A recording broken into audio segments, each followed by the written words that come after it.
¿A qué tarjeta gráfica equivale la GPU de PS5? ¿Y la de Xbox Series X? Ya tenemos claras las especificaciones de la GPU de PS5 y de Xbox Series X. Sony y Microsoft movieron ficha y confirmaron tanto el número de shaders como las frecuencias de trabajo, aunque por desgracia todavía hay algunas cuestiones en el aire en lo que respecta a la arquitectura que utilizan ambas consolas. Hasta hace nada creíamos que la GPU de PS5 utilizaba la arquitectura RDNA2, pero una serie de mensajes publicados por un ingeniero de Sony dejaron claro que no es así, y que dicho núcleo gráfico es una especie de híbrido a medio camino entre RDNA y RDNA2.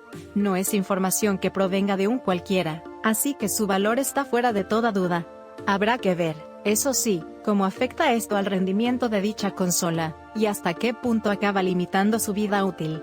Tras la aparición de esa información surgieron algunos rumores que apuntaban que la GPU de Xbox Series X podría utilizar también una arquitectura híbrida, es decir, que tampoco estaría basada en RDNA2, sino en una solución intermedia.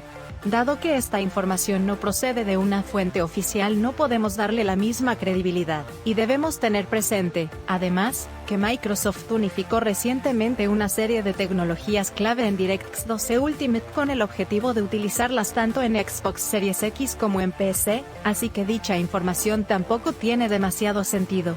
Durante las últimas semanas he podido ver que muchos de nuestros suscriptores tienen cada vez más dudas sobre el equivalente en PC de la GPU de PS5 y la de Xbox Series X. Es curioso, ya que el hecho de que Sony y Microsoft desvelasen las especificaciones de ambos núcleos gráficos debería haber contribuido a aclarar las cosas, pero al final ha ocurrido todo lo contrario. No es casualidad, al fin y al cabo el hecho de que ambas GPUs utilicen una arquitectura semi-personalizada puede afectar, para bien o para mal, a su rendimiento. Es complicado encontrar equivalencias directas sin tener claro el posible aumento del IPC que podrían traer las arquitecturas RDNA 1.5 y RDNA 2, pero sé que es un tema que os interesa mucho, y por eso me he animado a hacer este video, donde haremos un análisis a fondo de todo lo que sabemos para encontrar una equivalencia aproximada en PC a la GPU de PS5 y a la de Xbox Series X. ¿A qué tarjeta gráfica equivale la GPU de PS5? Vamos a repasar los datos que tenemos.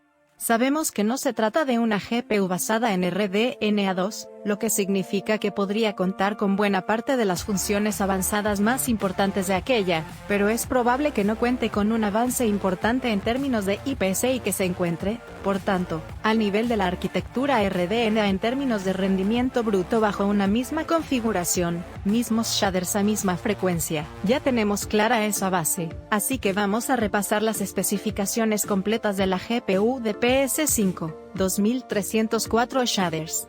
144 unidades de texturizado, 64 unidades de rasterizado, bus de 256 bits, y memoria GDDR6 a 14 GHz, lo que nos deja un ancho de banda de 448 GB por segundo. GPU a 2,23 GHz de frecuencia dinámica, máxima, no estable.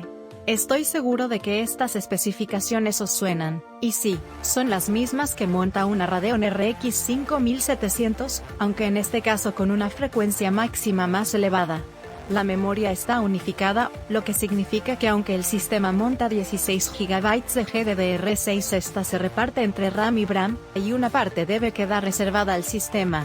Sony no ha concretado nada, pero está claro que entre 2,5 GB y 3 GB estarán reservados al sistema y a las aplicaciones base, lo que nos dejaría libres, en el mejor de los casos, 13,5 GB libres a repartir entre RAM y VRAM. Si esto se confirma, lo más probable es que 8 GB se utilicen como RAM, y que los otros 5,5 GB se empleen como memoria gráfica, lo que nos dejaría una cifra inferior a los 8 GB de memoria gráfica que trae una Radeon RX 5700. El rendimiento bruto de la GPU de PS5 dependerá, en gran medida, del tiempo que sea capaz de mantener esos 2,23 GHz de pico máximo. No quiero ser pesimista, pero hablamos de una GPU integrada en una APU, así que me cuesta creer que vaya a ser posible mantener de forma sostenida esas frecuencias, y creo que al final se mantendrá casi siempre por debajo de los 2 GHz. Con todo esto en mente, mi conclusión es muy clara: la GPU de PS5 podría equivaler a una tarjeta gráfica a medio camino entre la Radeon RX 5600 XT y la Radeon RX 5700, RTX 2060, RTX 2060 Super, aunque con una arquitectura base superior y hardware dedicado a trazado de rayos. ¿Qué rendimiento podemos esperar? Una Radeon RX 5700 da lo mejor de sí trabajando con resoluciones 1440p, aunque puede mover juegos en 2160p, 4K, si ajustamos la calidad gráfica. Esto encaja también con el rendimiento que obtuvo la GPU de PS5 moviendo la demo de Unreal Engine 5, medias de 30 FPS con resolución 1440p dinámicos. En su momento se llegó a decir que la GPU de PS5 iba a estar al nivel de una RTX 2080 Ti y otras locuras similares, como que iba a dejar obsoletos todos los PCs gaming de gama media actuales. Pero como vemos, la realidad va a ser muy distinta. De hecho, me da en la nariz que PS5 va a llegar con unas especificaciones demasiado justas a nivel de GPU. Sí, ya lo sé, la potencia no lo es todo, lo he dicho muchas veces. De hecho, tengo claro que la guerra de la nueva generación se va a decidir a través del hardware, los juegos y los servicios. Pero esto no cambia el hecho de que la potencia de la GPU de PS5 está muy por debajo de lo esperado, y no tiene nada que ver con el enorme hype que generaron algunos. ¿A qué tarjeta gráfica equivale la GPU de Xbox Series X?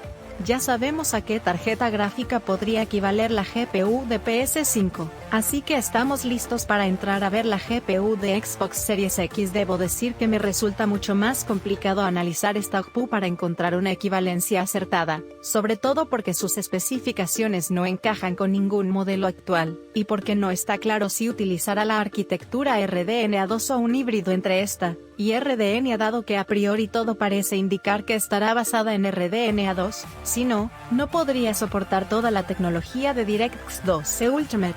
Cabe pensar que estamos ante una GPU de nueva generación y que tendrá, por tanto, un aumento en términos de IPC frente a los modelos basados en la arquitectura RDNA. Veamos sus especificaciones: 3328 shaders, 208 unidades de texturizado, 80 unidades de rasterizado, bus de 320 bits y memoria GDDR6, de los cuales 10 GB tendrán un ancho de banda de 560 GB por segundo, y 6 GB tendrán un ancho de banda de 336 GB por segundo. GPU a 1.825 MHz estables.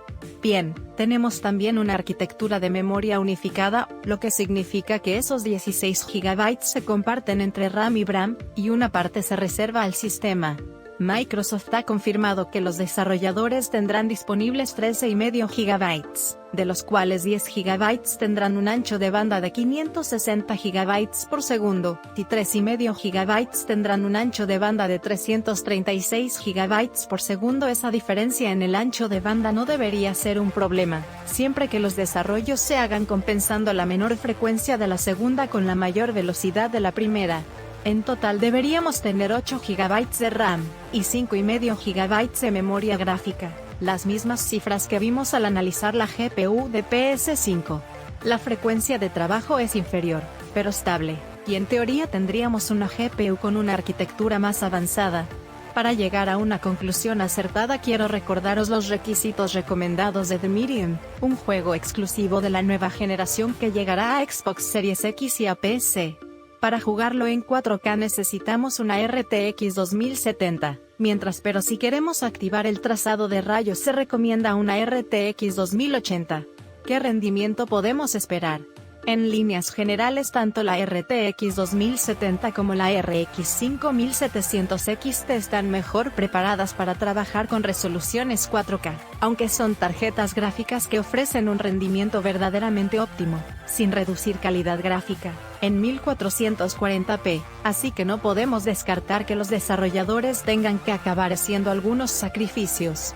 También se dijo en su momento que la GPU de Xbox Series X iba a estar al nivel de una RTX 2080 Ti, o incluso por encima, algo que, obviamente, tampoco es cierto. Pensar que AMD iba a poder reembutir una GPU con ese nivel de rendimiento en una APU era una auténtica locura, como también lo era pensar que podríamos ver una consola con esa potencia con un precio razonable. En cualquier caso, lo importante es que la GPU de Xbox Series X es claramente superior a la GPU de PS5, y que cualquier persona con una RTX 2070 o Radeon RX 5700 XT debería poder superar sin problemas la transición a la nueva generación, incluso aunque juegue en resoluciones superiores a 1080p. El juego funcionará en resolución 4K en Xbox Series X, pero estará limitado a 30 FPS y no contará con trazado de rayos, así lo indica la web oficial de Microsoft. Si ponemos todo esto en contexto, la conclusión es clara: la GPU de Xbox Series X debería estar más o menos al nivel de una RTX 2070, una tarjeta gráfica que, recordamos, es solo un poco más lenta que una RX 5700 XT, con la particularidad de que tendrá menos memoria gráfica disponible, 5,5 GB frente a 8 GB, como ocurre con la GPU de PS5.